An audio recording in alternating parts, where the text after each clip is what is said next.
আসসালামু আলাইকুম। আমাদের কবুতরগুলো দেখেন, মাশাআল্লাহ। দেখেন কবুতরগুলো খুবই সুস্থ সবল আছে। দুইটা জোড়া ডিম দিয়েছে, একটা ঘুঘু পাখি আর একটা হচ্ছে যে কবুতর। আপনাদের দেখাবো, দেখেন ভিডিওর লাস্টে দেখতে পারবেন ইনশাল্লাহ।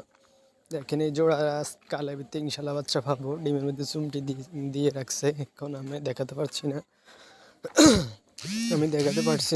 এবং আমাকে মারতেছে, তাই আমি হাত বের করে ফেলছি। দেখেন লাল ঝিরে নটটা এ পাশে নিয়ে আসছি, এ পাশে ঘুঘু পাখি আছে, তাই এটার সাথে মাদিটা বাচ্চা হলে জোর দিবে। এটা আমি ডিম রেস্টে রাখছি যে, তাই হোপা দেয় নাই। এগুলো ডিম ফাটছে, দেখেন কিং এগুলো মার্শাল্লাহ। সবাই দোয়া করবেন এবার যেন ঠিকঠাক মতো বাচ্চাগুলো পাই। মারামারি করে ওরা ডিম ভেঙে ফেলে। এদের বাচ্চাগুলো আমি নিয়ে নিছি খাওয়ার জন্য। দেখেন কবুতরগুলো সুস্থ সবল আছে, এখন আবার বিট করতেছে, তাই আমি এখন হোবা দিই নাই। আবার যদি তাড়াতাড়ি ডিম দিয়ে দেবে, তাই আর একটু কদিন অবসর দিই, তারপর ইনশাল্লাহ হোবা দেব।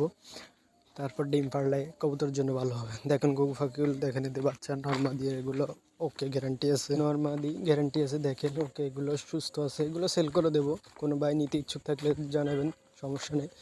ওই উপরের ঘুঘু পাখিগুলো আমি এখানে নিয়ে আসছি। দেখেন মার্শাল্লাহ, ঘুঘু পাখিগুলো খুবই সুস্থ সবল। দেখেন, আর এগুলোর তো বাচ্চা হবে 3-4 দিনের ভিতরে ইনশাল্লাহ আপডেট দেবো পরবর্তীতে।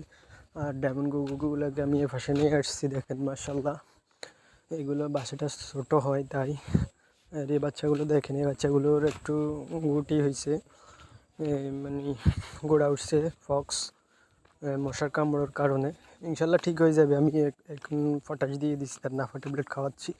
এগুলো ডিম ফাটছে, দেখেন মোটামুটি সুস্থ আছে। এগুলো ডিম আবার ফাটছে, এর জন্য 3বার ডিম ফাটতেছে, কিন্তু ডিমগুলো ফুটতেছে না, কি জন্য বুঝতে পারছি না। মাদি ঠিক আছে, নরম একটু ক্যালসিয়ামের অভাব, তাই ডিমগুলো ফুটে না। ইনশাল্লাহ চাই এবার ফোটেনি, আপনাদের আপডেট দেবো ইনশাল্লাহ।